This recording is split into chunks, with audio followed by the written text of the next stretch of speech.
I'm going to teach you how to do a cable cast on, which happens to be my favorite cast on, and it's the one I use probably 90% of the time. There are quite a few different ways of casting on, so you can certainly use whatever you're most comfortable with. As all cast-ons, it starts with a slip knot. You wrap the yarn around your two right fingers, pull that loop through, and tighten that slip knot on the needle. Now place the needle with the slip knot in your left hand. The second cast on stitch, you already have one stitch, is going to be almost like knitting. Insert the needle from front to back, wrap the yarn around the needle, pull the loop through, and using the right needle, draw that yarn up, that loop up to be fairly big so that you can slip it now onto the left hand needle and give it just a little tug. Try not to keep it too tight because the next stitch you're going to go in between these two stitches. So you're going to insert your needle in between the two stitches. Wrap your yarn knitwise around the needle, pull it through, pull up a long loop, and slip it onto your left needle. You now have 3 stitches cast on. Once again, in between the 2 stitches, around, through, and on your left needle. And you continue this way until you have the desired number of stitches cast on. I love how neat and tidy this cable cast on looks. I have cast on 14 stitches on my left needle. Now I'm going to show you how to knit English or American style.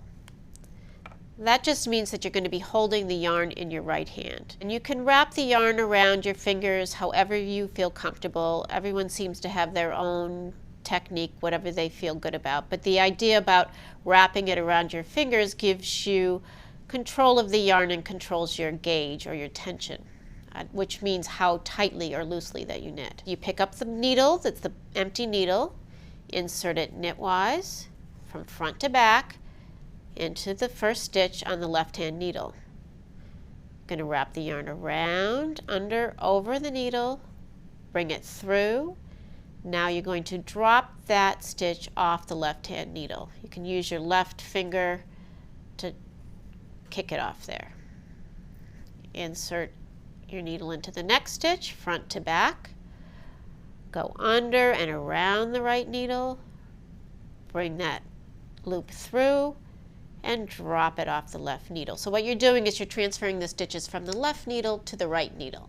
I'm going to continue knitting to the end of the row and then turn my work and show you how to purl English style. Transfer the needle with the stitches to my left hand.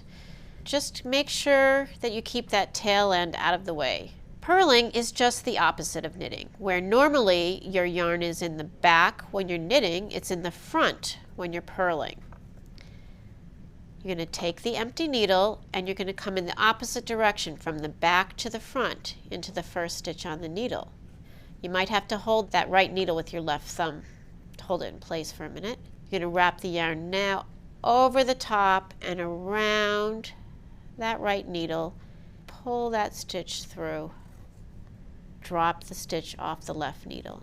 This is a little more awkward than knitting, but just keep at it. Back to front, yarn over and around. I use my left thumb to push that needle through and off. Back to front, around, over and off.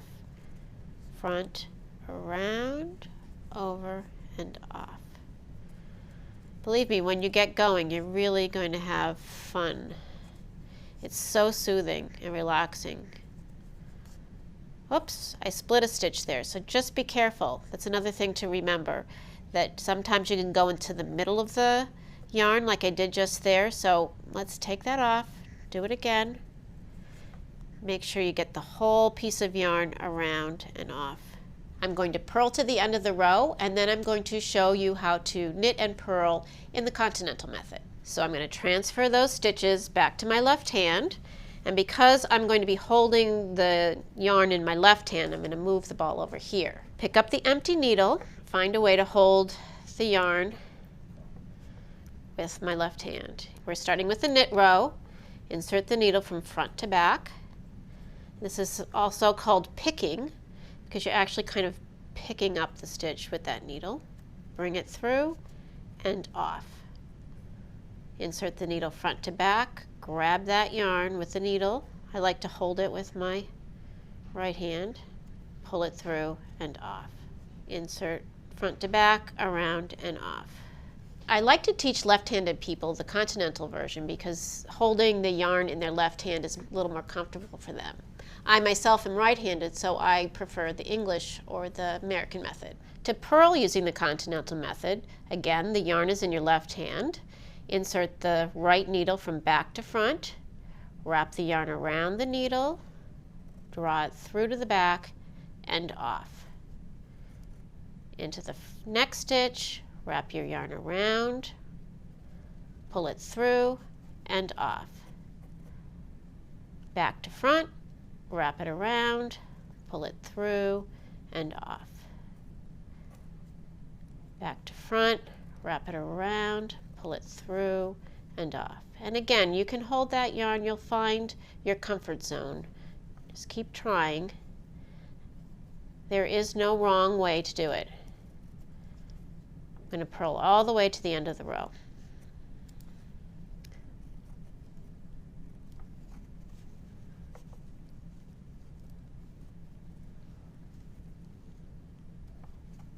I've just completed 4 rows of stockinette stitch. That is, knit 1 row on the right side, purl 1 row on the wrong side, and I did that twice. And this is what it looks like. You'll see this is the knit side, or what we consider the right side. Each little stitch looks like a little V. When I turn it around, this is the purl side, and those are little bumps. So if you were to be working on stockinette stitch and you drop your knitting and you can't remember what row you're on, if you have the yarn here at the end and you see the V stitches or the smooth flat surface, you know you're going to knit that row. However, if the yarn were on this side and your yarn would have to have been over here, you would then purl the row. So in this case, you're now getting ready to work another knit row. Now that you've learned how to alternate rows of knits and purls, I'm going to show you how to alternate stitches. Knit 1, purl 1 ribbing is going to be the first stitch, the most basic, and it's used in quite a few patterns. I'm going to knit the first stitch, as I normally would, with the yarn at the back. Now I'm going to purl the next stitch, but you need to have your yarn in the front in order to purl, so I'm going to bring my yarn between the needles around to the front. Make sure that you don't go around to the front like that, because then you will actually make a new stitch. So you want to come in between the 2 needles, yarn to the front, and purl a stitch. Now you need to move your yarn to the back. Once again, make sure it goes in between the needles, not over the needle, in between, very important. And knit the next stitch. What you're doing is alternating 1 knit stitch with 1 purl stitch. So you're constantly having to move your yarn from the back to the front, always going in between. Very important to remember that. Knit 1, purl 1. Sometimes I don't even take that stitch off. I just bring my yarn to the back and let the yarn slip it off. Knit 1, purl 1, the whole way across. Knit 1, purl 1, knit 1, purl 1. So you've finished with a purl 1, you've began with a knit 1, and you've finished with a purl 1. So now you're going to turn your work. Some patterns will say knit the knit stitches and purl the purl stitches. I'm going to show you what that means. Let's look at the stitches on the needle, pulling the fabric down. You see that first stitch is looking like a V, and I've mentioned that the V's are knit stitches and the little bumps are purl stitches. Therefore, that first stitch, because it's shaped like a V, is going to be a knit stitch. So you're going to knit that stitch. The next stitch is a purl. You're going to purl that stitch. Knit that V, purl the bump. Knit the V. If you can't tell, you can pull on the fabric a little bit. Knit the V, purl the bump. And you continue that the whole way across the row. I'm going to do a few more rows so that you can see what the knit one, purl one rib looks like. Here you have 4 rows in the knit one, purl one rib. You can see it differs from the stockinette stitch. It's a little more raised, a little more textured, and it has a lot more give. You can pull it. That's why a lot of times knitting patterns will have ribbing at the bottom, because it has nice elasticity. Now I'm going to show you how you can take that same knit one, purl one alternating and make it into seed stitch. So in this case, you're going to purl the knits and knit the purls. And a lot of people find that really confusing, but just think about it. You're going to purl the knit stitches and knit the purl stitches. Here's the first stitch. It happens to be a V stitch, which is a knit stitch, but the instructions say to purl the knit stitches. This is a knit stitch. You're going to purl it instead of knit it. Just the opposite. So you purl that stitch. The next stitch, a little bump, is a purl stitch. You're going to knit that. So it really is just the opposite of what you did before. You're going to purl every knit stitch. Remember to always bring that yarn between the needles and knit every purl stitch. And you continue alternating that way across the row. I'll do a few more rows of seed stitch and you'll see how that differs from the knit one, purl one rib. Here you have 4 rows of seed stitch. As you can see, it's much different than the knit one, purl one rib. It looks like little seeds, which is apparently why they call it seed stitch, and it's not quite as stretchy or elastic as the knit one, purl one rib, but it does make a really pretty border. I've knit another swatch here, and this swatch shows a different type of rib. It's a 3x3 rib, which is alternating 3 knits and 3 purls. This rib is a great stitch to use for maybe something like a hat or a scarf. It's reversible, it looks the same on both sides. And I've also added a color change, so I thought I'd show you how to change colors as well. I'm ready to work another pink stripe. So let me get my pink yarn. And let's see, at the beginning here I actually have 2 knit stitches. So I'm going to start my first stitch as a knit stitch. I simply take my pink yarn. First I insert the needle knitwise into the stitch and I just grab the pink yarn, leaving a little bit of a tail, and wrap it around the needle like that and pull it through. Now you see what happens with that stitch, it gets really loose. So what I like to do is drop it and take those 2 strands, the old strand and the new strand, and just tie a loose knot, just for now. You'll unknot it when you're getting ready to weave in your ends, but that just keeps the stitch in place. Okay? Now you're going to do 1 more knit stitch using the pink yarn. Make sure that tail end is out of the way. And knit. So we're just knitting the knits and purling the purls using the pink yarn. Now I'm coming on 3 purl bumps, so I'm going to purl 3 stitches. 1, 2, 3. When you're switching from the knits to the purls on a ribbing, it's a good idea to pull a little tightly on the working yarn. That will avoid a big gap between the knits and the purls. So you're going to pull a little tightly on that working yarn before you work the next knit stitch. And again, when you're transferring from a knit to a purl, bring the yarn to the front, purl the stitch, and pull a little tightly on the working yarn. That will give you a smooth transition between the knits and the purls. Pull a little tightly and continue. I knit a few more rows in the knit 3 purl 3 rib in the pink. Now I'm going to show you the basic increase and decrease. Many patterns when it comes to shaping, whether it be armholes, shoulders, increases into the sleeve, will just say increase 1 stitch each side or decrease 1 stitch each side, but they don't tell you exactly how to do it.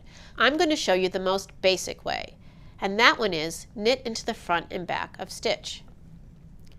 So here we have the beginning of the row with 2 knit stitches, and because this pattern is a knit 3, purl 3 rib, in order to work the increase into the pattern, you would want to add 1 knit stitch here, and then you would have a knit 3, purl 3, knit 3, purl 3.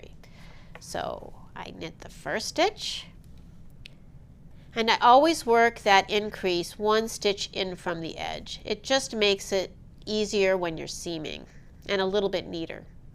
So I've knit 1 stitch. Now I'm going to work my increase into this next stitch. I'm going to start a knit stitch, wrapping the yarn around, bringing it through, but I'm not going to drop that stitch off the needle yet. I'm going to move my right needle from behind, and I'm going to work into the back loop of that stitch and knit it. So I'll pull the yarn through and off the needle.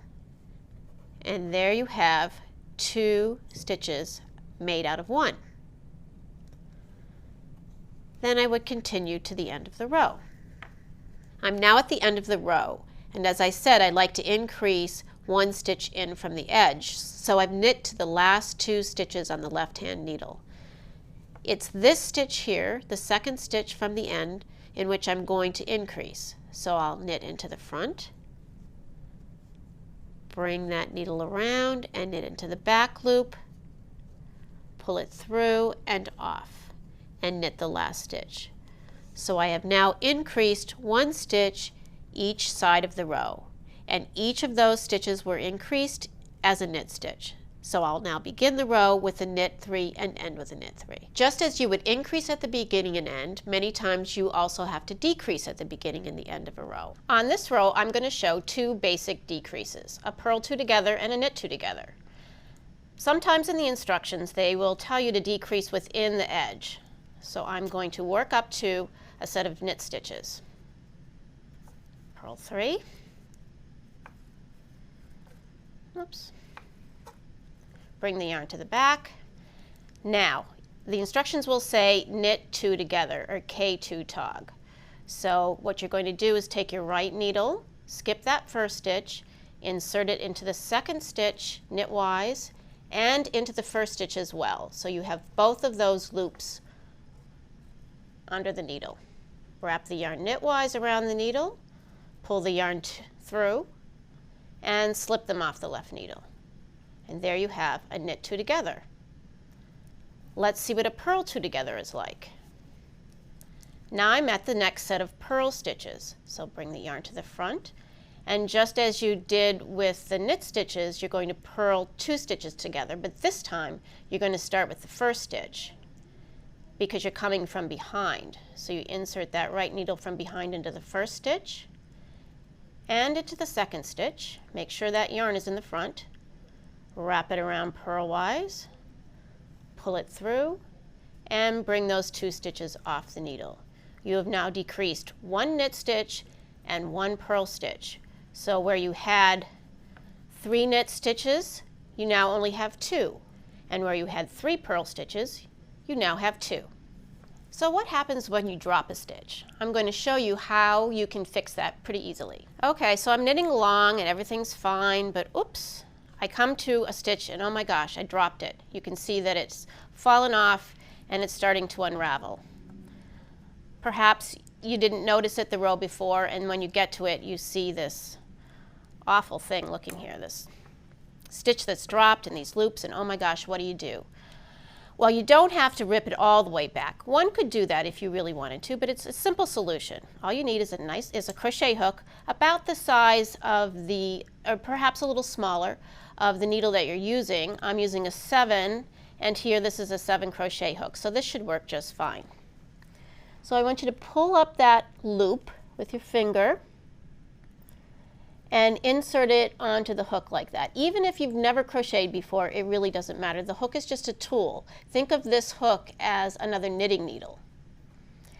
Now look behind and you see you have 2 horizontal strands there. What you need to do is the strand directly above is the first row that you're going to work. So you're going to insert that hook underneath the strand and pull it through the loop on the hook. And look at that, it makes another knit stitch. Just do the same thing with that second strand, and using a crochet hook makes it really easy. And lift it up, and there you have your picked up stitch. Simply slip it to the left needle, and there you go. You can continue knitting as usual.